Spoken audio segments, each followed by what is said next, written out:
कर्नाटक से निकला हिजाब विवाद अब धीरे धीरे पूरे देश में फैलने लगा है।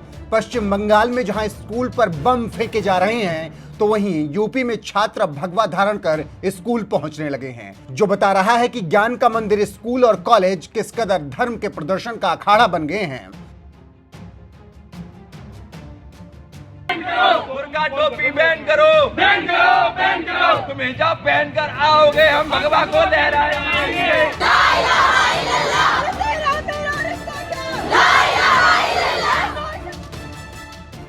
जब मंदिर और मस्जिदों में जाने के लिए खास तरह के वस्त्रों का निर्धारण किया गया, तो फिर ज्ञान के मंदिर स्कूल और कॉलेज में हिजाब पहनकर जाने की ना जाने क्यों जिद हो रही है। अगर स्कूल और कॉलेजों ने सभी छात्र छात्राओं के लिए ड्रेस कोड लागू किया है, उस ड्रेस कोड का पालन हर धर्म और जात के लोगों को करना चाहिए। लेकिन इसके बावजूद कर्नाटक के कई राज्यों में छात्राएं हिजाब पहनकर स्कूल कॉलेज जाने पर अड़ी हुई हैं। मुस्लिम छात्राओं की इसी जिद का अब विरोध उत्तर प्रदेश के अलीगढ़ जिले में भी होने लगा है, जहां एक स्कूल में कुछ छात्र भगवा गमछा गले में डालकर क्लास में पहुंच गए।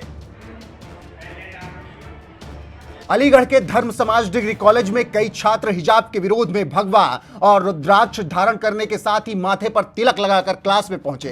हिजाब के खिलाफ विरोध जताने के बाद छात्रों ने प्रॉक्टर को एक ज्ञापन भी सौंपा, जिसमें मांग की गई कि टोपी बुर्का कॉलेज में बैन किया जाए।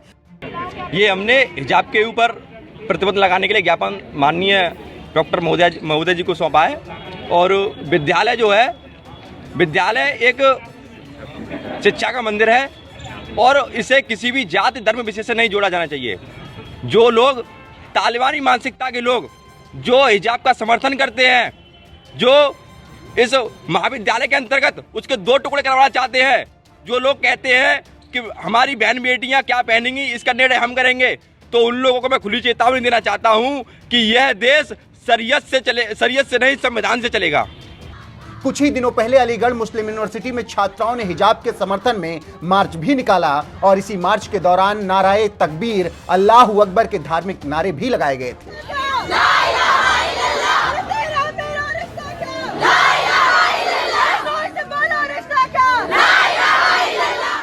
माना जा रहा है कि हिजाब के समर्थन में निकाले गए इसी प्रदर्शन के खिलाफ अलीगढ़ के धर्म समाज कॉलेज में छात्र भगवा धारण कर क्लास में पहुंचे थे और हिजाब का विरोध किया था। आपको बता दें कि इससे पहले रविवार को सीएम योगी ने एक ट्वीट में कहा था कि गजवाए हिंद का सपना देखने वाले तालिबानी सोच के मजहबी उन्मादी यह बात गांठ बांध लें, वो रहें या ना रहें, भारत शरीयत के हिसाब से नहीं संविधान के हिसाब से ही चलेगा। जय श्री राम।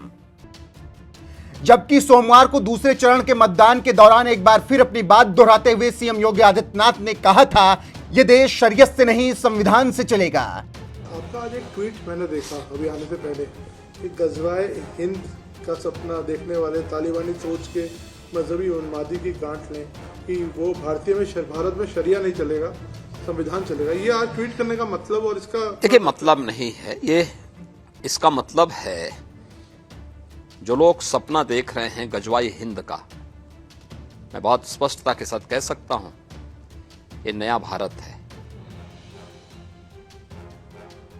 ये दुनिया के सबसे लोकप्रिय नेता श्री नरेंद्र मोदी जी के नेतृत्व का भारत है। इस नए भारत में विकास सबका, लेकिन तुष्टीकरण किसी का नहीं। सबका साथ, सबके विकास की भावना के साथ सरकार कार्य कर रही है। सबका विश्वास और सबके प्रयास को लेकर के सरकार चल रही है। ये नया भारत संविधान के अनुरूप चलेगा, शरीयत के अनुरूप नहीं। और मैं इस बात को भी स्पष्टता के साथ कह सकता हूं, गजवाए हिंद का सपना कयामत के दिन तक भी साकार नहीं होगा।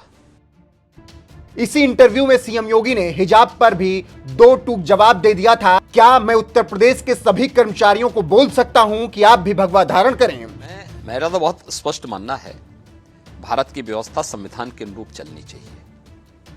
हमारी व्यक्तिगत आस्था, हमारे व्यक्तिगत स्वयं के अधिकार या हमारी स्वयं की पसंद नापसंद हम देश के ऊपर लागू नहीं कर सकते, संस्थाओं के ऊपर लागू नहीं कर सकते, ये नहीं लागू कर सकते हैं। क्या मैं उत्तर प्रदेश के अंदर सभी कर्मचारियों को या सभी लोगों को ये बोल सकता हूं कि आप भी भगवा धारण करें? ये उनका विषय है, जो उनको धारण करना करें। लेकिन ड्रेस कोड स्कूलों में लागू होना चाहिए, स्कूल का विषय है, स्कूल के अनुशासन का विषय है। आर्मी में कोई ये कहेगा कि हम लोग जो है अपने अनुसार चलेंगे, फोर्स में कोई इस प्रकार की बात करेगा? कहां अनुशासन रह पाएगा? व्यक्तिगत आस्था आपकी अपनी जगह होगी, लेकिन जब संस्थाओं की बात होगी तो संस्था के नियम कानून को हमें मानना होगा। देश की व्यवस्था होगी, देश के संविधान को मानना होगा। ताल ठोक के राजनीति करने में माहिर माने जाने वाले सीएम योगी आदित्यनाथ ने हिजाब विवाद पर भी साफ कह दिया कि मैं यूपी के सभी कर्मचारियों को बोल सकता हूं कि वो भगवा पहन कर आएं। सीएम योगी का यह बयान बता रहा है कि वो स्कूल कॉलेजों में हिजाब पहनकर जाने के कतई समर्थन में नहीं है। एक तरफ जहां देश भर में हिजाब विवाद छाया हुआ है, तो वहीं दूसरी तरफ यह मामला कर्नाटक हाईकोर्ट में चला गया है। अब देखना यह है कि इस मामले पर हाईकोर्ट क्या कुछ फैसला सुनाता है। बहरहाल अलीगढ़ के छात्रों ने जिस तरह से स्कूल में भगवा धारण कर जिस तरह से हिजाब का विरोध किया है, उस पर आपका क्या कुछ कहना है? अपनी राय हमें कमेंट कर जरूर बताएं। साथ ही सीएम योगी ने इसी इंटरव्यू में और क्या कुछ कहा, आइए आपको सुनाते हैं। ओवैसी साहब तो यहाँ पे बड़ी जोर शोर से कैंपेन कर रहे हैं। तो यहाँ पे वो कह रहे हैं कि जो हिजाब है फंडामेंटल राइट है, और एक दिन एक बेटी जरूर प्रधानमंत्री बनेगी जो हिजाब पहने होगी। देखिए, उसी बेटी को तो स्वतंत्र कराने के लिए, उसी बेटी को तो अधिकार देने के लिए प्रधानमंत्री मोदी जी ने 3 तलाक की कुप्रथा को हमेशा के लिए रोका है। उसी बेटी को न्याय दिलाने के लिए, सम्मान दिलाने के लिए और स्वावलंबन के मार्ग पर अग्रसर करने के लिए ये फैसले ले जा रहे हैं। और उसी बेटी के सम्मान को लेकर के हम लोग इस बात को कहते हैं कि शरीयत के अनुसार व्यवस्था नहीं चलेगी, संविधान के अनुरूप चलेगी। जब संविधान के अनुरूप व्यवस्था चलेगी, हर बेटी को सुरक्षा, हर बेटी का सम्मान और हर बेटी के स्वावलंबन का कार्य होगा। सर, आपने कहा कि आपको लगता है कि बीजेपी के समर्थन में बहुत लोग आ रहे हैं। आपको लगता है महिलाएं भी बीजेपी का खुल के समर्थन कर रही हैं? पहले सेफ्टी को भी एक इशू बनाया है। पहले चरण में बनाया नहीं, हमने करके दिखाया है। देखिए, बहुत फर्क साफ है, फर्क साफ है। समाजवादी पार्टी की सरकार आई थी 2012 में। पहला काम क्या किया था? उस समय के मुख्यमंत्री ने पहला कार्य किया था, अयोध्या में राम जन्मभूमि पर आतंकी हमला करने वाले, गोरखपुर में सीरियल ब्लास्ट करने वाले, सीआरपीएफ कैंप पर रामपुर में हमला करने वाले, कचहरियों पर, वाराणसी, अयोध्या और लखनऊ की कचहरियों पर हमला करने वाले उन आतंकियों के मुकदमों को वापस लेने की उन्होंने शरारत की थी। हम धन्यवाद देंगे, उस समय की उच्च न्यायालय इलाहाबाद ने उसको रोका था, रोक लगाई थी।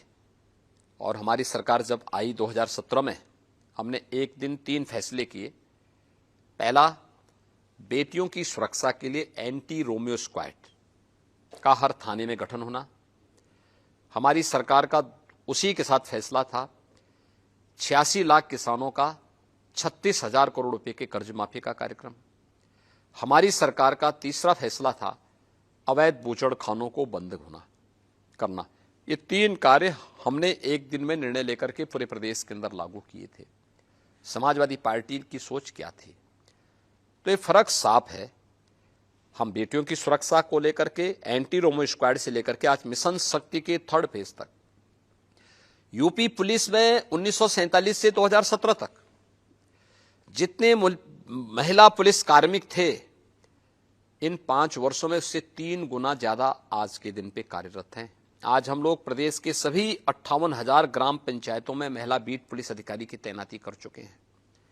वे वहां पे सुरक्षा पे चर्चा करती है, गांव की महिलाओं को केंद्र और राज्य सरकार से जुड़ी हुई महिला कल्याणकारी योजनाओं के साथ जोड़ने का काम भी करती है। तो स्वाभाविक रूप से महिला सुरक्षा, महिलाओं का सम्मान और उनका स्वावलंबन अत्यंत महत्वपूर्ण है। सभी 58,000 ग्राम पंचायतों में बैंकिंग सुविधा हमारी सरकार ने दिया है, बैंकिंग कॉरेस्पोंडेंट सखी के माध्यम से। 1 करोड़ महिला स्वयंसेवी समूह से जुड़ी हुई बहनों को प्रदेश के अंदर महिला स्वयंसेवी समूह के माध्यम से जोड़ करके कन्वर्जेंस के माध्यम से उनको कार्य पे लगा करके रिवॉल्विंग फंड उन्हें उपलब्ध करवा करके उन्हें आर्थिक स्वावलंबन की ओर अग्रसर किया गया है। महिला सुरक्षा महत्वपूर्ण है और स्वाभाविक रूप से प्रथम फेज में जाति मत मजहब की सीमाओं को तोड़ करके माताओं बहनों ने बेटियों ने भारतीय जनता पार्टी के सुरक्षा के इस एजेंडे को मुक्त कंठ से स्वीकारा है, उसकी प्रशंसा की है और भारतीय जनता पार्टी के पक्ष में अपना समर्थन और आशीर्वाद दिया है। सर, आपने सुरक्षा की बात करी तो मैं सुरक्षा पे बात करता हूँ। विपक्ष कहता है कि आपने ठोको राज बना दिया है। एक तरफ आप कहते हैं आपने गुंडा राज खत्म किया है, तो वो कहते हैं यहाँ पे कानून का कोई राज नहीं है, जिसका मन करता है उसको पकड़ के अंदर डाल देते हैं। देखिए, कानून का भय हर उस व्यक्ति के मन में होना चाहिए जो सुरक्षा के लिए खतरा है। यही फर्क है। 2017 के पहले हर 3-4 दिन के अंदर एक बड़ा दंगा यूपी में होता था। महीनों तक प्रदेश में कर्फ्यू रहता था, अराजकता चरम पर थी, गुंडागिर्दी होती थी। आज तो प्रदेश में 5 साल में कोई दंगा नहीं हुआ, कर्फ्यू नहीं लगा। आज प्रदेश के अंदर कर्फ्यू नहीं लगता है, व्यापारी और महिलाओं पर बमबाजी नहीं होती। आज तो प्रदेश में कावड़ यात्रा शानदार तरीके से निकलती है और हर हर बम बम का नारा लगा करके कावड़ यात्री जब निकलते हैं तो उसका दूसरा ही नजारा होता है। ये आस्था का भी सम्मान है और लोगों को प्रदेश के अंदर सुरक्षा का एहसास भी कराता है। सर, अखिलेश यादव कहते हैं कि छोटे से गुनाह के लिए आजम खान को तो अंदर किया हुआ है, लेकिन जो टेनी है उनके बेटे, उनको जमानत मिल गई, जिन पर आरोप है कि उन्होंने फार्मर्स को मारा। देखिए, आजम खान बाहर आए ये तो अखिलेश जी भी नहीं चाहते। ऐसा क्यों? क्योंकि अखिलेश जी की कुर्सी खतरे में पड़ जाएगी। वे स्वयं ही नहीं चाहते, उनसे पूछो ना ईमानदारी से क्या है। दूसरा, अखिलेश जी से पूछा जाना चाहिए, ये जो मामले हैं, आजम खान के मामले हों या अन्य लोगों के मामले हैं, ये सब न्यायालय से जुड़े हुए मामले हैं। इनका राज्य सरकार से आज के दिन पे कोई लेना देना नहीं। जमानत देने का काम माननीय न्यायालय का होता है, राज्य सरकार का नहीं होता है।